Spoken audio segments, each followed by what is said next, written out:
about you is that you're not afraid to keep trying new things. No, definitely not. And I think that's what's really important about being an entrepreneur, especially today, Yeah. with so many other NLP trainers offering services, traditional NLP service, maybe a bit of HUNA, maybe a bit of timeline therapy, maybe a bit of hypnosis.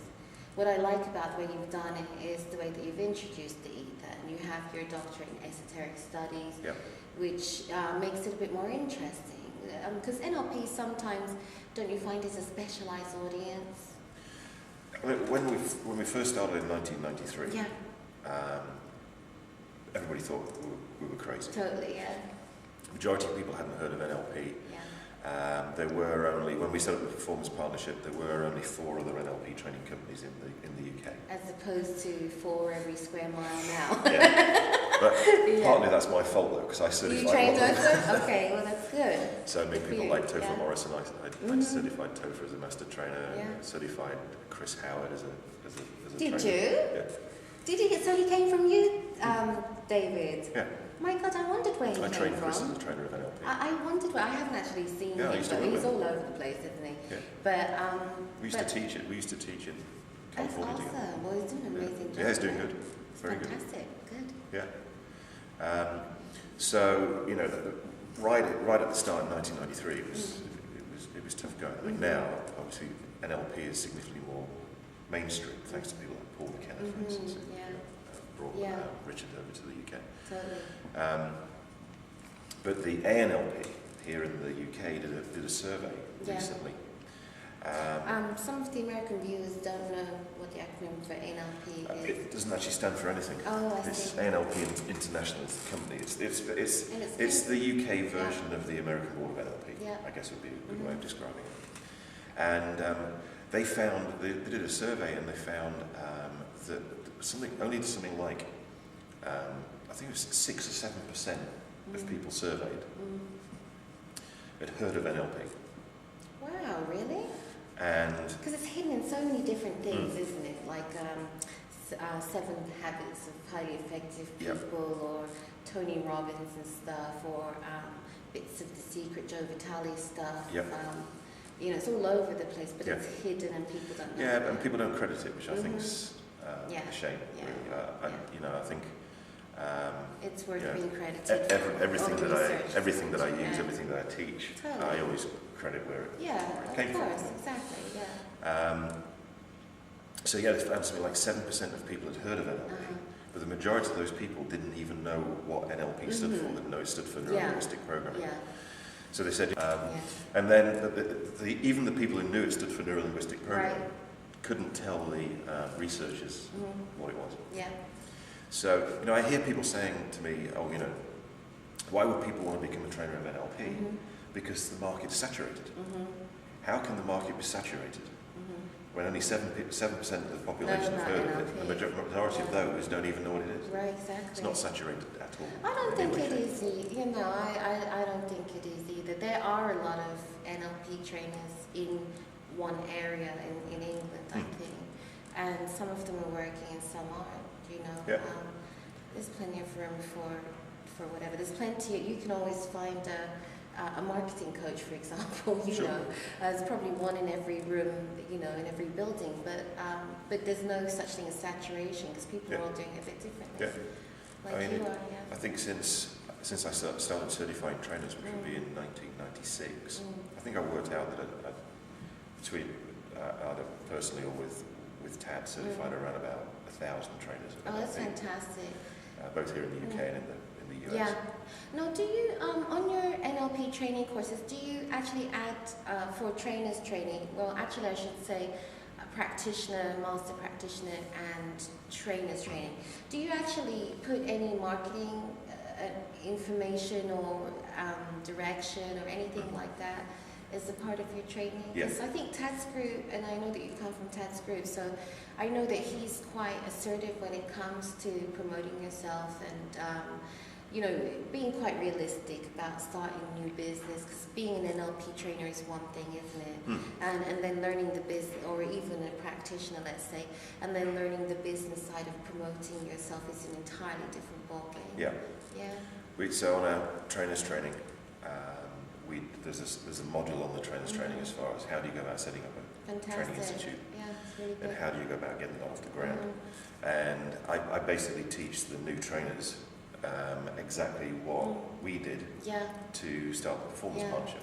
And I do this thing which I call my 90-minute MBA. Oh, I think I have. And I did that at the at the American last year's Board American of Behavioral Therapy in Las Vegas last year. Yeah, I do my 90-minute MBA. Everything you've ever wanted to know about marketing, advertising, It's very selling. good. It's very good. Can the viewers get that? Get a copy of that, or it's available on back order, isn't it? I think it's available on Is there a link on that website? site, and also what I've done is I've recorded a new version of it, which Oh, I'll be bringing out fantastic. as a product. Oh, good. So look out for that. I'd like to ask you a little bit about your program that you have that comes out about this time of year. It's on audio. I actually got it before, and it's about setting up the Achievement Accelerator. Achievement Accelerator. Yeah, I really thought that was fantastic. It impacted me so much, and I've sort of been waiting until the end of the year to do my Achievement Accelerator. Can you tell everybody just a bit about that and how that's worked out for you? Well, I came up with this system, if you like, for want of a better word, for setting goals once a year. So what I did was I kind of, between Christmas and New Year every year, I would set goals. I'd look at the previous year and review what had worked, what hadn't worked, what I'd learned from it, and then work out what I wanted to achieve in the next year, right across the board, all areas of life, right across the whole lot.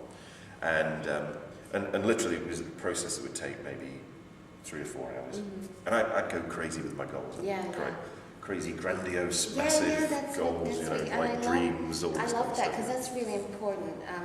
People are thinking, well, what's really attainable? You know, what can I really do realistically? And yours is actually about totally thinking outside of the box. Just going for it, And then I'd put all these goals in my future timeline. I'd write them all down in a journal. And I'd put the journal away, and I wouldn't look at the journal until next year. Okay. So I wouldn't keep reviewing the goals. Yeah. And it was a journal that I only used for this annual goal setting. And so then I'd look at the next year. I'd look at, so I'm about to do it obviously this Christmas. I look at the journal and look at what I'd written down. And a lot of it I wouldn't have remembered, you know. Well, of course, I'd forgotten I'd said that, and I've achieved that one. I've done that one. Isn't that incredible? And I got it to the point where it was around about 80% success rate. Yeah. And I was talking about it on a training, this process that I did at Christmas. And the success rate I was having with it. And somebody said, where can we get one? You know, let's get one now. Where can we get it? Yeah. And so what I did was I went into the studio and recorded it. Yeah. Just a single CD with the entire process on. Now, is that on your website? Good. What do you think was the reason that you were actually getting to your goals? Because you wrote them down in a mad flurry for a few hours, and then you put them in your special journal, and then locked it away. Didn't look at it anymore. Were you thinking about this? Did you have any sort of affirmations going on, or you just it was? You were fully associated when you were doing it, right? So you think that was why, or? Well, I think what a lot of people do with, this is a new thing I've realised, and I'm going to talk about this at the American Board of Therapy Conference this year. Yeah. No, 2009. 2009, February 2009. Is the idea that the universe and the unconscious mind, and therefore success, goal achievement, isn't a linear process. It's actually a quantum process. But you know, what I find is that people like things to be linear. Yes. So, and quick, accessible. Yeah. So if you set a goal, for instance, you know, my example is if you set a goal to make £120,000 or $120,000 or €120,000 in a year, then immediately what people do is they go, okay, £120,000 in a year, that's £10,000 a month. That's £2,500 a week. That's £500 a day. So all I've got to do is make £500 a day. Right. So then they start out on their taking action, and after on the first day they don't make any money. Right. And they go, oh, I failed already. Yeah. I've only been doing it for a day and I failed. Yeah, David, yeah. Whereas as far as the universe is concerned, £120,000 could drop into your bank account the last minute. One time, yeah. That's it. You Or don't the have first to know minute. how. Yeah.